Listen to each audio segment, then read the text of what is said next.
Just spotlighting Zoe and Sharon.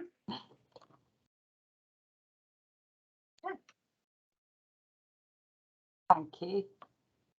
Lenny, have you got our slides as well? Are you? Yes. Thank you. I can share those.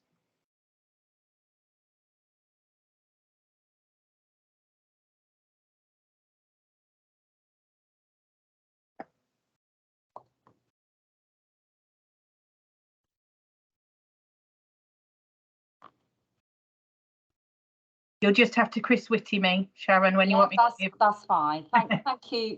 Thank you firstly for inviting us. I think in the audience we've also got Andrew Hall, who leads the surgical division at UHDB as well.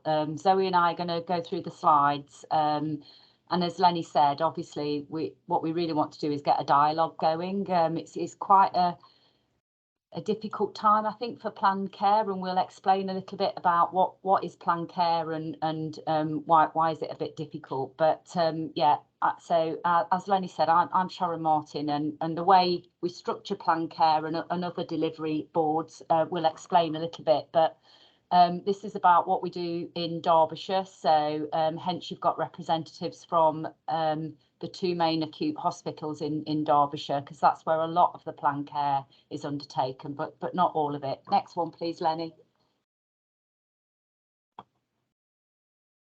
So what we're going to try and do is go through what we mean by planned care, what the impact of COVID-19, that lovely thing that's been around for the last couple of years that's impacted on everybody in some way or another. What's happened to planned care delivery during the COVID period, and what our plans are to recover from that and restore planned care, how we're communicating with patients, some of the things that we're doing around, if you're on a waiting list, what we're doing to support that, and then really to get your thoughts and views, because we probably haven't got all the answers. Next one, please, Lenny.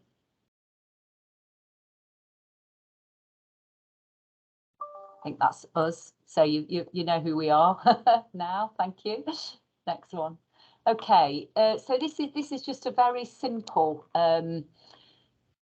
overview of what planned care is. So the NHS, as it does with lots of things, gives names to certain things. So we tend to deal with what we call planned care or elective care, and then you'll hear the term unscheduled or unplanned or urgent care. So there's two real big groups, I suppose, of patient care. That comes immediately to our doorsteps at the hospital, the urgent on the day demand sort of thing. But what we're dealing with today is the planned care. So where health service or treatments have been arranged following a referral, usually from your GP or perhaps another healthcare professional, could be a dietitian or a therapist, etc. And those appointments and treatments, including any surgery, are pre-arranged and planned in advance. So they don't happen, there and then. There's a planning element to this. Next one, please, Lenny. So in Derbyshire, we've got a number of programmes of care. So you'll see in the green boxes there's three big programmes, what we call programme boards, where we have a structure for governance of how we deliver and monitor our delivery. And the middle one circled there, Derbyshire Planned Care, covers cancer, planned care and maternity. And the blue boxes there are just the various elements that we look at in planned care. We're probably mainly going to focus on looking at this more broadly rather than going into the detail of each of them. For example, Zoe leads on the ophthalmology. That's a big area that we're looking at, because we've got large numbers of patients waiting in ophthalmology, and we've been doing quite a lot of work between the hospitals and the community services for some time now. So Zoe will be able to answer things around that later on. And it is one of those, as I say, 3 transformational delivery work streams. And what do we mean by transformational delivery? What we mean is we have to certainly to recover some of our services, we've got to do things a bit differently, probably learn from each other about things that we're doing really well, maybe at one hospital or the other, or out in the community, and trying to look at how we improve all the time the way we're delivering care to patients. And we meet every month as a programme board. It's chaired, the board is chaired by the Chief Executive of Chesterfield Royal Hospital. So that's Hal Spencer at the moment. And unfortunately, Hal couldn't be here today with us. But we've got a meeting with Hal tomorrow, our normal monthly board. And what we do there is we look at progress in each of those blue boxes, and we challenge ourselves as well as each other, I guess, about how well we're doing, and are we making the progress that we hope to be making. We also have something that every year we get this through the NHS, is we have something called the operational plan.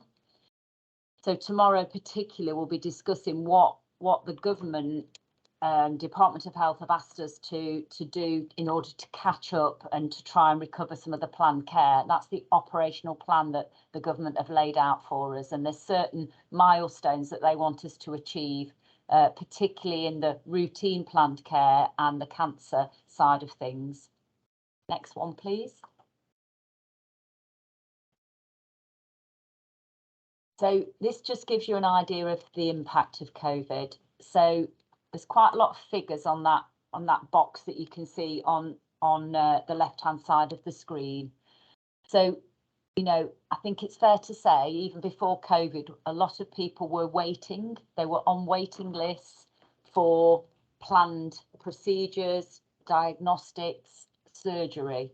But what you can see there, although we had 72,000 people waiting in Derbyshire, and a number of those over what used to be known as the 18-week target. So from referral from your GP to treatment, 18 weeks was the original target. But we didn't have anybody waiting over a year and nobody waiting over 2 years. So that was a relatively stable position. And you can see that we had, it's very small, but I'll read it out, and it is in, we had 5 particular areas, particular specialties that we had longer waits in then: orthopedics, ophthalmology, ear, nose and throat, gynecology and dermatology. And that was across Derbyshire. And for the first time, I've been, this is my 40th year in the NHS, and for the first time ever, we were told to stop doing routine planned care. That's the first time ever I've known that to happen, and that was for at least 5 months of 2020. The government basically knew from what was happening in China. If you remember, at the start of the pandemic, there was a lot of predictions about the impact, and that was all modelled, and we knew that we were going to have particular impact on intensive care units, and that did come out. That became true. We started to see a lot of patients in that first wave of the pandemic being admitted to hospital, really unwell and needed intensive care. And this was obviously pre any vaccines or anything that we had at that point. So the only way we were going to be able to manage that was to stop doing non-life-threatening, non-critical routine work, which is known as planned care. Not cancer, but the routine stuff. So the sort of thing like hip replacements, tonsillectomies, hernia repairs, things that do affect people's lives, but not in the terms of life critical.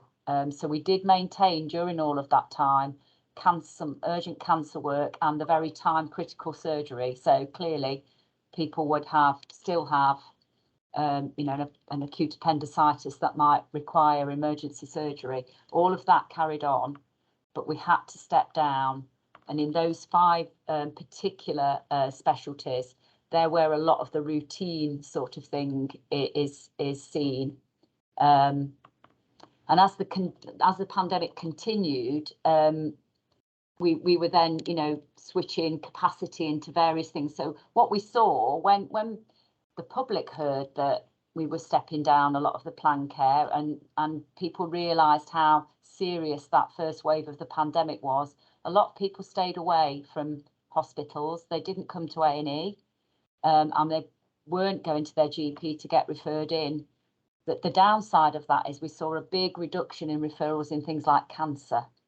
So you're probably aware that urgent cancer referrals, we have what we call a rapid 2-week referral for cancer patients, and we saw a big reduction in that, which is not clearly what we want to see.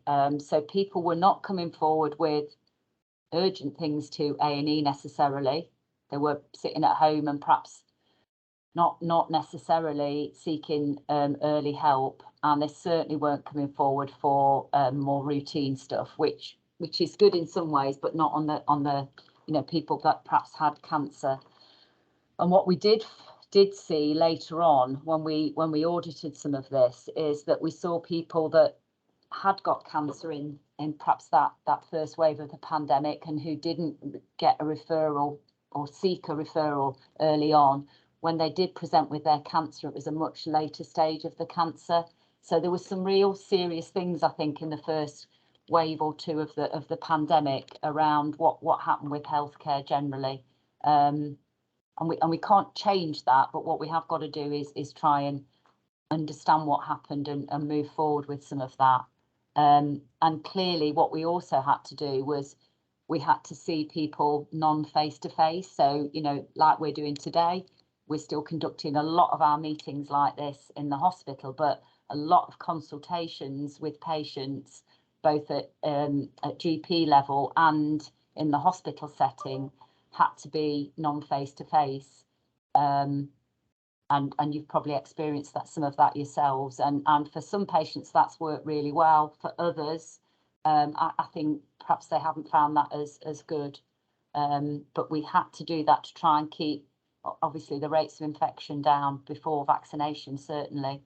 And only just are we starting to reopen some of our outpatient areas now on the acute hospital and community sites to allow more patients. That's literally only happened in the last week or so. And we've had to be guided by national infection prevention control regulations, really. Next one, please, Lenny.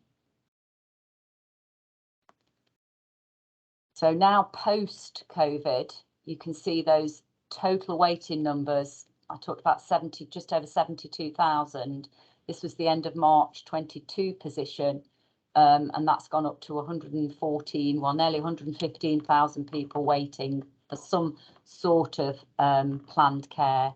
And what you'll see, the big change is at the end of March, we had 449 people waiting 2 years or more, and 6,000, nearly 200 patients waiting over a year. So if you remember on the previous slide, we didn't have any.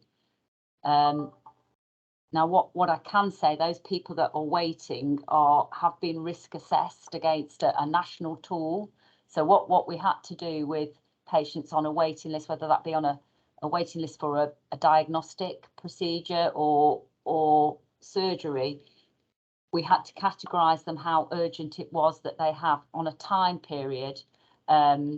So priority 2, for example, would be needing their procedure or surgery within 4 weeks, a priority 3, 12 weeks, and a priority 4 had no time specific. So a lot of our patients that are on those very long waiting lists have been risk assessed based on their clinical need, but there are still people waiting. And if you could read in the very small print, those 5 specialties are the same ones, which is no surprise, but the numbers have gone up in each of those specialties as well. So the waiting list has grown significantly. And at the bottom of the slide here, when I referred to the National Operational Plan earlier, so by the end of June, we've agreed in Derbyshire that we will meet the challenge and the target of having nobody waiting more than 2 years by the end of June. That's the national ask, and we're expected to be compliant of that. And then by the end of March next year, we'll reduce the number of people waiting over 78 weeks. And then by March 2024, we'll have reduced the waits of people waiting over 52 weeks. So it's going to take us, you know, at least a couple of years to get these numbers back down. And I guess when we talk about how you can help, that's about how we make sure people understand that we don't want unnecessary waits, that we are prioritising patients clinically. But there's no doubt we've got longer waits than we had pre the COVID period, and that's really difficult for patients. By March 2025, we get to back to that position where we've got nobody waiting longer than a year. But that's, you know, that feels a long time when we'd got 0, you know, just in March 2020. So it's a real tricky position to explain, and obviously not where any of us want to be, but we're very similar to, you know, other systems have got this same sort of problem, and it is proportionate to the amount of planned care that we deliver as well. So so Chesterfield working in the north, also linking with Sheffield and as part of the South Yorkshire system for some of their pathways of care for patients, and equally Royal Derby and Burton Hospital. Obviously we link into Staffordshire quite a bit there as well, that forms you know, Derby and Burton Hospital. And we also work very, very closely with partners across all of the East Midlands. Patients also go to Nottingham and Leicester for some of their planned care as part of agreed pathways. So yeah, it's quite a difficult position to explain, but we understand our numbers, I think it's fair to say, and we also understand the categories that each of our patients are in. Next one, please. I think I'm handing over to Zoe now, who's going to give you more of the positive news, because that's where we've got to because of COVID, and then this is kind of what we're doing about it. So I'll just hand over to Zoe. Thank you, Sharon, and hi everybody, and thanks for inviting us along today. And I'm sorry that you've had to go through all the sad bits, Sharon, and I feel as though I've got kind of the more positive of, okay, so what now? And I know there's been some dialogue happening in the chat that people are already starting to think ahead, right, okay, that looks really bad, so what now? And just for me to just sort of talk through what our plans are for recovery and restoration going forward. So just loosely, if we just sort of put them into sort of 4 headings, the things that we're trying to do across the Derbyshire system to help the position. So the first one is around us increasing capacity. So thinking, you know, across the system, and when I talk about the system, I'm talking about, you know, across Chesterfield, Derbyshire partner agencies. So for ophthalmology, for example, we think about, when we talk about partner agencies, we're thinking about optometry practices, so Specsavers and so on, thinking about how we can serve patients to our best ability, and how can we deliver more planned care. So also thinking about digital options. I know that Sharon touched on this. So thinking about, okay, if we can see patients digitally, what does that do in terms of releasing some clinical time so that we can give direct patient care, and supporting the workforce. So making sure that we've got robust workforce in place. So obviously, you know, our staff have also been hit by COVID, and that has impacted in what we've been able to do as an organisation. So making sure that we're keeping our workforce supported, healthy, and at work. There's obviously been the psychological impact of the COVID pandemic that's also hit our staff quite significantly. We're constantly reviewing our infection control and prevention guidance. So thinking about, okay, you know, watching that really closely and understanding when there are, as there have been recently, opportunities to reduce social distancing, which ultimately means that we can get more patients into a clinic. Because don't forget, before it was sort of 2 meters, and that restricted the amount of patients you could get into one area.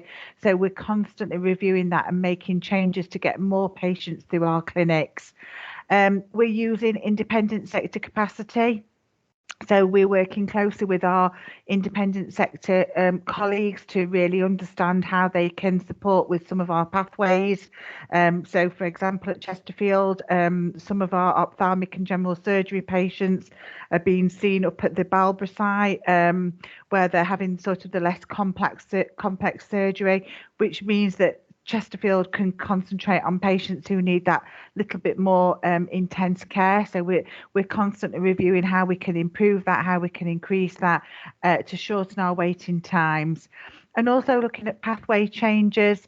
So what can we do differently? You know, looking at the amount of times patients have to come to an appointment. Do they really need to come that many times? Can we work differently? Which are the value adding steps for our patients? Can we do something a little bit differently around pre-assessment, for example?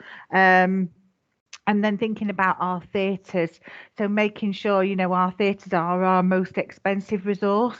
So we need to, as hospital managers, make sure that we really are using our theatres to their full effect, and we're making sure that we utilise that to get as many patients through as possible in a safe and timely way. We're also thinking about how we prioritise treatment for our patients, and we've had to do this a lot through the sort of ups and downs of the pandemic. I think it's fair to say we have at times across both sites had to say we can only operate on cancer and urgent patients, and that's meant that we've had to have really clear clinical prioritisation processes in place, and cancer prioritisation processes to make sure that the right patients are getting access to the limited amount of care that we've been able to deliver, and making sure that we're managing our long waits as partners.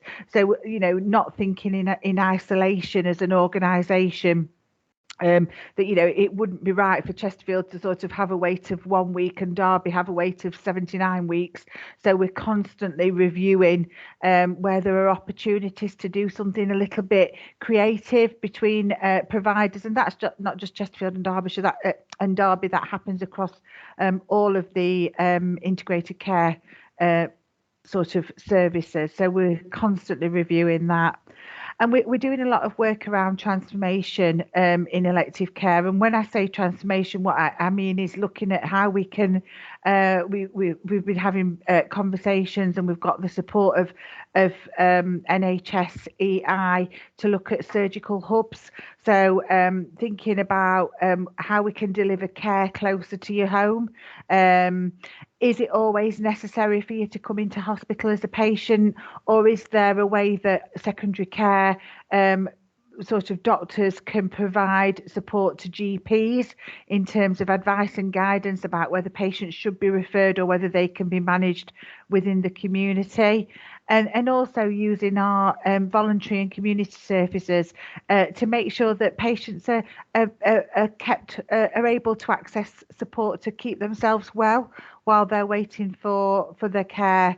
And also thinking about community diagnostic centres. So do you really need to come to hospital if you need a diagnostic? You know, could that be done in a different setting, again, that's closer to your home, so that we're taking some of the pressure off secondary care to provide the care for patients that's needed in that environment.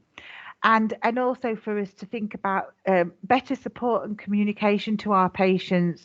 And this has been a really tricky one for us. I think it's quite fair to say in that it's a little bit of like chicken and egg. You know, when we've got capacity within the hospital, we want our doctors and nurses to be really concentrating on delivering that care, but at the same time we want to make sure that we are providing that communication to patients who aren't in hospital to prepare for the surgery. So we're thinking about ways that we can do that, helping patients to make the right choices for care.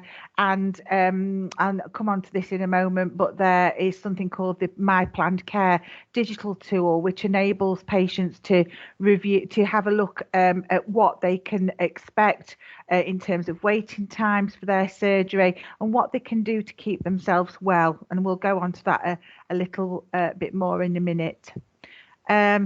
In terms of how are we held to account for all of the things that we are all trying to do? Well, that's through the monthly performance review that's held at Planned Care Delivery Board, which I think Sharon mentioned. So that's where we report on our progress.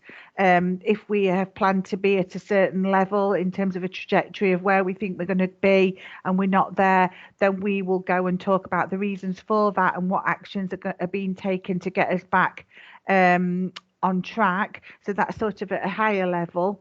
And then within each of the organisations, we have organisational performance meetings.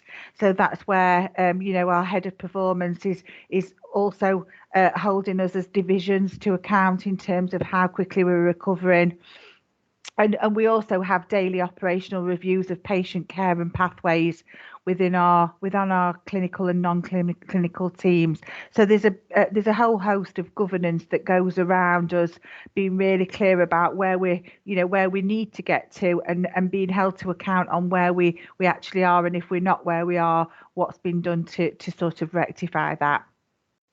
So if you go to the next slide, please. So just touching on patient communication, and I just mentioned this previously. So this is around the new My Plan Care tool. It's a new tool within the NHS, and say for example, and there's a bit of a graphic there about how you can access that information. But say for example, if you were waiting for a hernia repair at hospital, you'd be able to log on to My Plan Care and you'd be able to find out about what the average waiting time is, so how long you can expect to be waiting for that particular surgery, and also other important information about your care, what you can expect in terms of your time in hospital, your recovery time potentially, and how you can we're developing it all the time so that we can start signposting. So say for example, if you're struggling with a hernia, what you can do in terms of supporting yourself while you're waiting for your surgery, with some signposting also around where you can go for support while you're waiting, and what to look out for in terms of red flags. So if you develop new or different symptoms, what you need to do. So we're developing that all the time. It is really new, but I think it will be really it'll be a real benefit for patients to be able to really see clearly what they can expect in terms of while they're waiting for their elective care. Next slide, please. So just touching on waiting well, we do want, obviously with waiting times being longer than we would expect or we would want, we want to make sure that that you remain as fit and well as you possibly can while you are waiting for your treatment or your appointment. And there's some ways that we can do this. So at Chesterfield, we're currently working closely with our colleagues at Live Life Well Derbyshire to implement support for patients who have been waiting over 38 weeks by contacting them by phone to say, one, we're aware that you're still waiting, because I think that's a big thing for patients. Sometimes patients feel like, oh, have I been forgotten? I'm really worried. So that will really help in that they're getting a contact from somebody to say, yeah, we know that you're waiting. You're still on our waiting list. How are you? And giving some signposting support for patients where that's appropriate. So, yeah, know that you're waiting, but actually, have you thought about accessing X or Y service to support you? And as well as keeping patients informed, what it'll also do, it'll enable us for any sort of red flags, if you like. So if you were a patient that was waiting for something and you develop some new or worrying symptoms, that person who contacts you will be able to say, actually, I need to speak to your clinician and just make them aware that this is happening, and let's see whether we need to do anything differently around your care. care. We're hoping that that's going to be in place by the summer. So we're just going through the recruitment process at the moment. But we certainly are quite hopeful that that will really benefit patients. We're going to start off by piloting it in what we call our upper GI service, which is your which is where we've got quite a lot of patients who are waiting for lap cholis, so for the cholecystectomy removal of the gallbladder, and that's where we're going to start piloting it with a view to extending it into other specialties where patients have got longer waiting times than we would expect. For musculoskeletal patients or conditions which we refer to as MSK, we do use risk stratification through prioritisation of care, and we do make decisions based on the changing needs of patients within the community.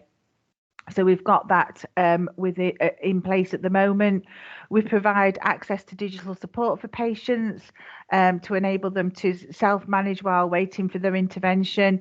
That, as I've described before, that could be advice and guidance from a multidisciplinary team, which help patients manage the conditions using a consistent approach across all of the MSK pathways.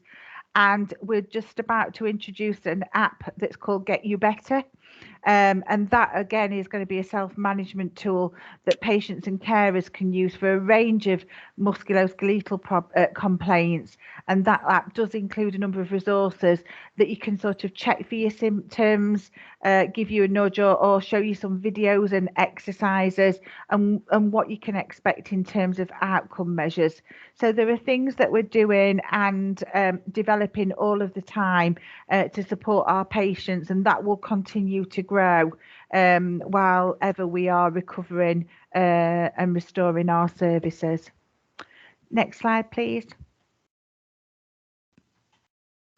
So how can you help us? So it's really just because we are desperately trying to use as much of the available estate to us as possible, so that we've not got everybody in one place and trying to deal with patients in one area, which is really quite challenging.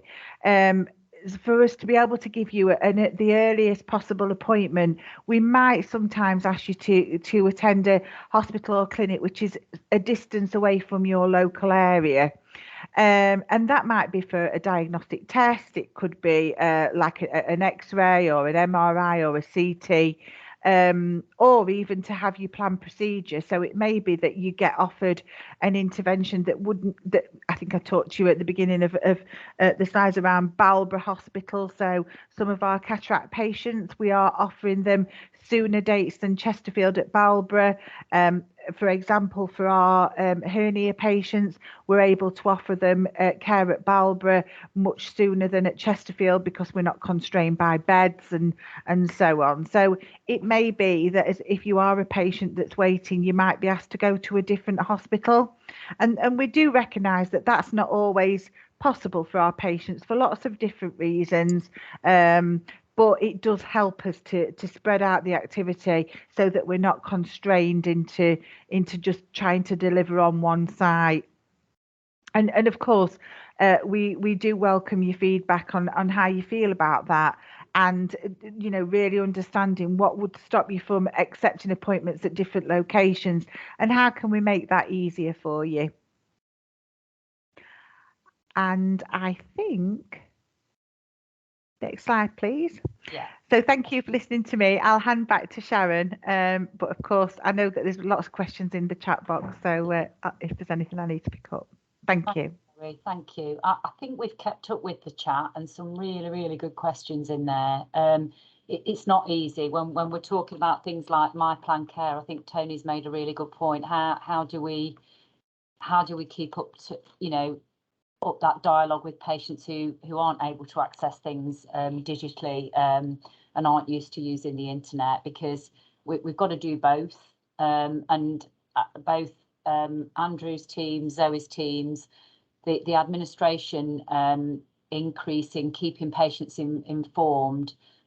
There has been an increase there, and staff will tell you that, but actually it's created a good dialogue, I think, with patients. You know, I remember one of our spinal secretaries saying she knows every patient that's on the waiting list who's been waiting you know, that long period of time, because she's having dialogue with them and trying to keep them up to date. And that's really important. Now, obviously, we can't do that forever, but we've got to try and make sure that patients who are waiting don't feel anxious. And then there's the whole thing around health inequalities as well, that the government are really focused on how we make sure that it isn't just about the patients that speak the loudest, you know, so certainly in orthopaedics, one of the issues that we have, obviously, if someone's waiting for a joint replacement, that joint's going to deteriorate over time. And as Zoe said, we're trying to work with the musculoskeletal team and therapy to try and make sure that patients can access things whilst they're on the waiting list. But we have had patients ringing up and saying that they feel that they're more in pain, etc. And we will do a review appointment, but that you know, it can't be offered to every single. There has to be a dialogue with the clinical team about that. And some patients might be seen and it isn't any worse, you know, on X-ray or whatever. So you know, we've probably all got friends, relatives who are on some sort of waiting list, because these numbers are very high at the moment. And you know, I can see Carol's put something in about X-ray at some of the community sites, and that is a problem. I think that's fair to say that what we've seen in X-ray, particularly CT scans, MRIs, is we're probably having to do a repeat one on patients who've been waiting, just to get the assessment of what the latest position with that joint is, or that particular, which means we've put added demand into imaging, into X-ray, and that's part of the plan for this community diagnostic centres that Zoe referred to, and I put something in the chat. We have had some government funding to set up more diagnostics at places. It's actually going to be at Ilkeston and Florence Nightingale, and then it's Whitworth, I think, isn't it, Zoe, in the north. So places where patients can go and get more of their you know, imaging and scans, etc., done, rather than having to come up to the main site. So that means we'll be, you know, we will be able to increase the amount of imaging that we're doing. I don't know if any of you have used SwiftQ. That's something that we use for blood tests, certainly at Royal Derby and some of the sites there. And we are looking at whether we can start and use that. That's a booking system. And if we start to use that for imaging as well, that's a really good way of people having control of their appointments. And what we found is we couldn't have lots of people coming on site for blood tests and queuing, you know, because of social distancing. So we've been able to do that in a much more structured way. So I think that's a really good thing that's come out of the pandemic. And yes, I mean, Anne's point about, you know, we can't just assume people can move, you know, somewhere else just because we've offered them. I mean, Andrew's team did an awful lot of work just trying to get some of our orthopaedic patients now treated at the Burton site as opposed to the Derby site, and we rang every patient and basically said, look, we can offer you this sooner at another site, but it's obviously about patient choice and accessibility as well. You know, that's a tricky one. I'll pause in case there's any more questions, Lenny, and open it up, I guess. We just had one in the chat from Anne. She's asked, patients are contacting me to say that their follow-up outpatient appointment has been cancelled at least 3 times since January. Is this happening in all outpatient departments, or is it just specific clinical areas? Yeah, I think I did try and do some reply. I hope. Oh, sorry, Matt, I think no, you've done brilliantly okay. anyway with answering them. It's purely one of our biggest problems has been staff availability. So you'll all appreciate that Omicron and then the subsequent variant of Omicron has become very, very easily spread. As you will all know, I know more people that have had COVID in the last couple of months than ever before, and obviously that's meant that our staff, because we're still having to isolate with our staff for obvious reasons, and absence rates earlier in the year were really, really high, 17, 18%. If you think about kind of normal sickness on top of COVID sickness, they are starting to come down now, and we are seeing that seeming to be settling down. And I think that's the same for you at CRH as well, isn't it, Zoe? But we did, January into February, we had really high absence rates, which obviously was not helpful in certain specialties where you might only have a small group of, a small team. That would mean that we'd end up impacting on cancelling things for patients, and that's not something we would ideally want to do, but that is improving. I think because you've been so on fire in the chat between you and Zoe and Andrew, certainly I think all the questions within the chat have been answered. John's just put his hand up. Yes, John. Do you think there's more that could be done in terms of linking patient participation groups with the voluntary sector in terms of actually looking, you said better transforming the way in which we provide elective care and better support and communication to patients. But I did say at another group meeting, interesting, before COVID came in, because obviously they packed up, but the Derbyshire Voluntary Action people from Chesterfield held regular meetings at the ABC, the Agricultural Business Centre in Bakewell. And what was striking about that was we had, lots of people there from various voluntary organisations. But as far as I could tell, I was the only one from a patient participation group background. And in terms of working together with some of the services that you're providing, whether we could actually look at ways in which we could get more information spread.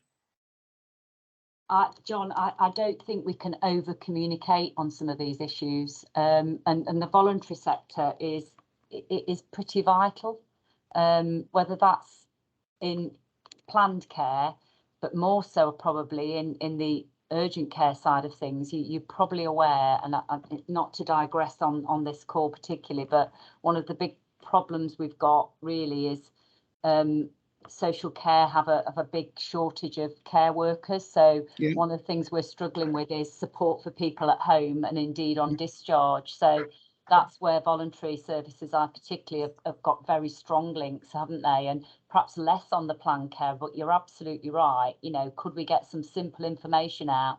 But the problem that I think we often have is unless you're in that position, we go on about on the urgent care side of things, people choosing well, how do they know that they only choose when they get to that point of needing urgent care? And again, with planned care, you only choose really.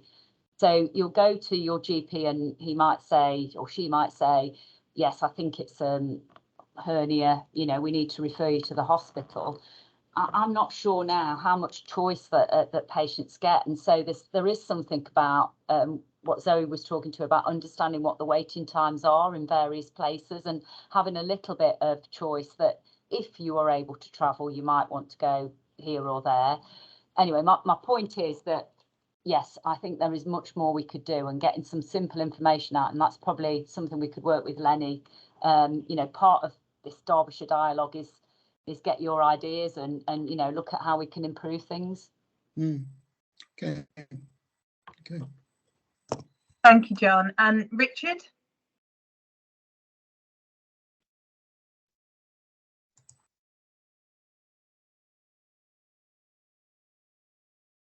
Are you there, Richard? I can see your hands up, but...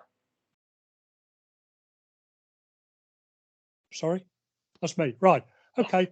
I would be quite happy to go to wherever you want to send me. My problem is I can't get there. I don't have any transport. I can get to Burton. It's a fairly long-winded bus ride, but I can still get there. Chesterfield is not quite so easy, and other places is impossible. Now, I don't qualify for patient transport services because I don't satisfy one of their codes. I'm assuming they still, if I remember my PPI days, they're still running on 15 codes. If you don't qualify for those, you've had it. You're not going to get a booking. Now, if you want me to go to wherever you want me to go to, you may have to say, well, we're going to have to use patient transport services. But I think that you may have a battle with the coding system to make that happen. Yeah. Because people like me, I haven't got a code, and a hernia and a suspected hernia or a cancer or a colonoscopy isn't a code. And so you don't qualify. If you're already a patient, because you've been a patient for forever and ever, that's no problem. You just phone them up and say, I've got to go to Chesterfield. And they'll say, yes, be ready 2 hours before your appointment and we'll take you. If you're not a patient, you've had it. I'm more than happy to go wherever you want me to go to get whatever I want done quicker.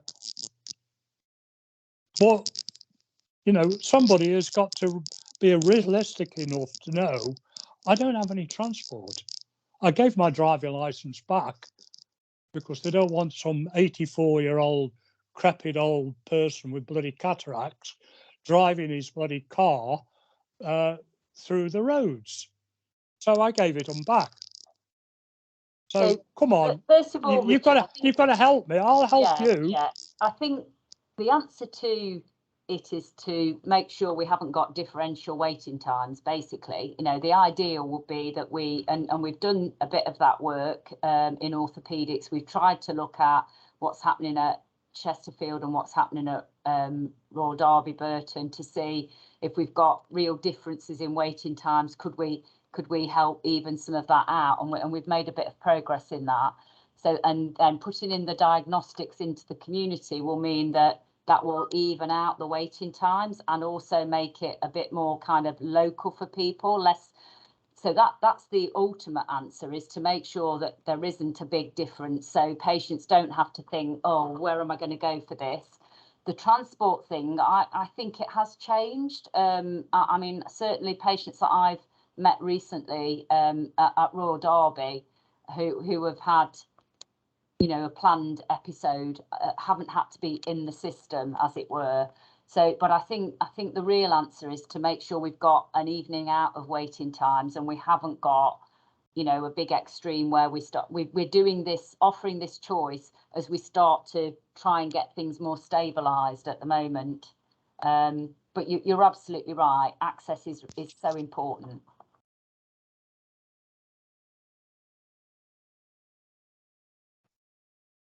Thank you, Richard. Anne, any further questions? You're next on the list. It's very usefully giving me some numbers, which I do like. So Anne Burton.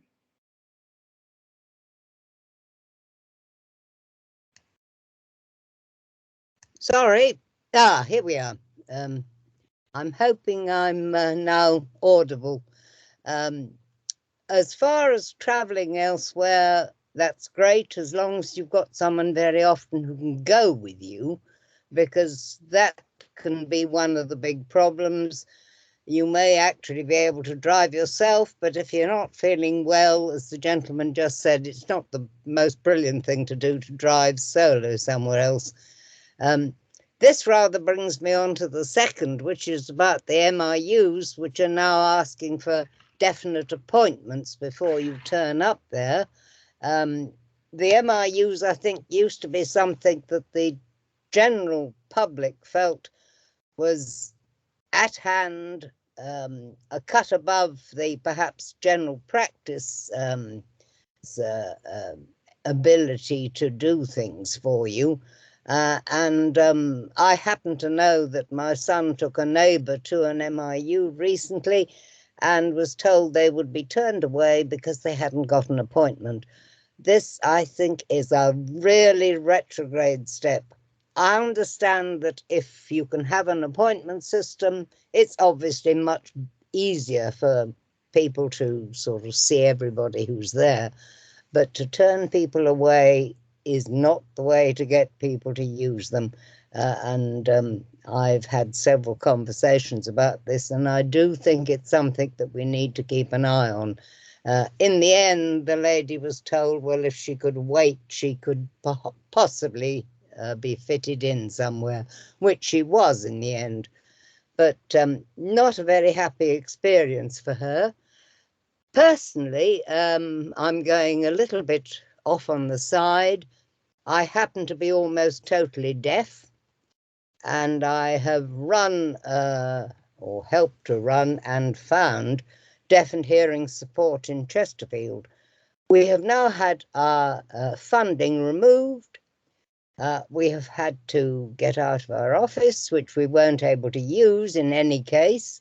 And we have really got to a state where we need some assistance from, I think, central medical assistance, because we do the things that audiology can't do, which is help people to live in their own homes.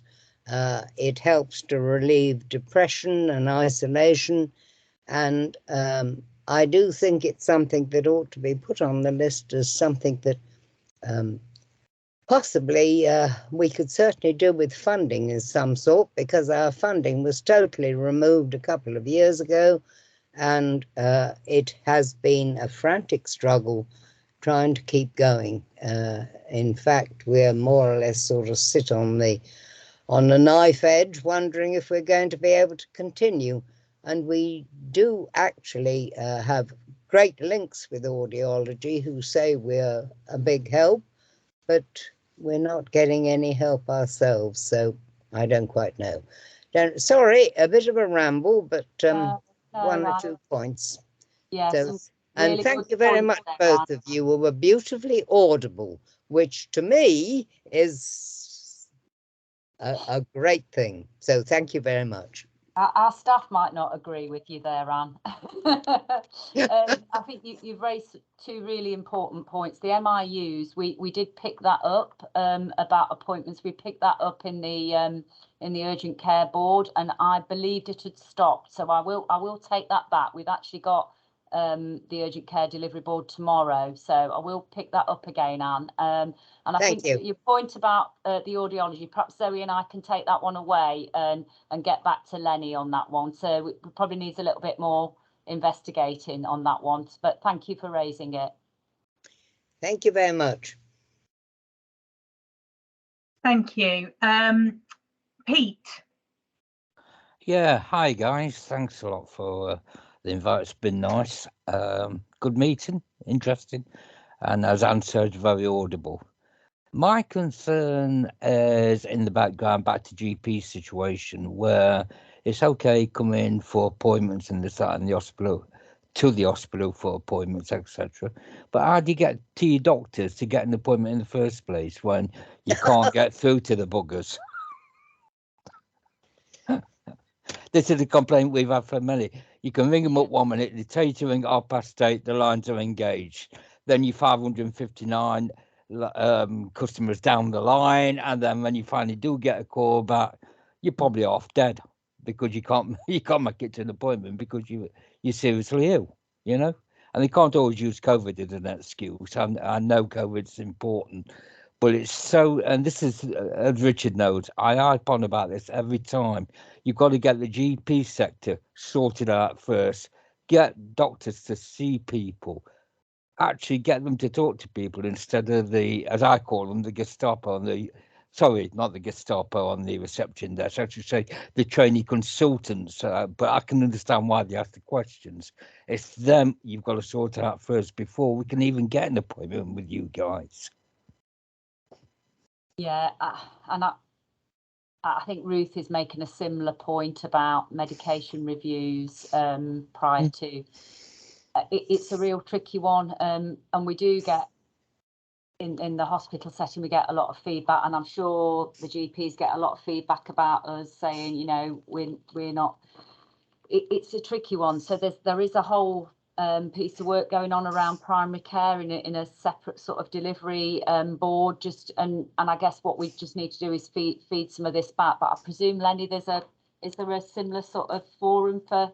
Yeah, we are currently in the process of, we've just done a GP survey. So we've gone out to people and we've asked for their views, and there are a lot of themes that we will be feeding back to primary care around this. We will be, it is, I can guarantee it's being compiled at the moment because I'm compiling it. It's actually on an Excel spreadsheet open at the moment.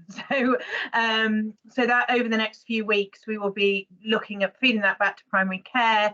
They are the views, we've gathered them from social media, we've done a survey, and so there is an ongoing piece of work. We are aware of the ongoing difficulties, and we'll be working with our primary care colleagues on improving that. Sorry, Lenny, if that's the case and you're aware of it, why isn't anything, because it doesn't seem like it is being done. It doesn't seem like there's anything there to improve the services. Apparently our doctor's surgery is just merging with another group.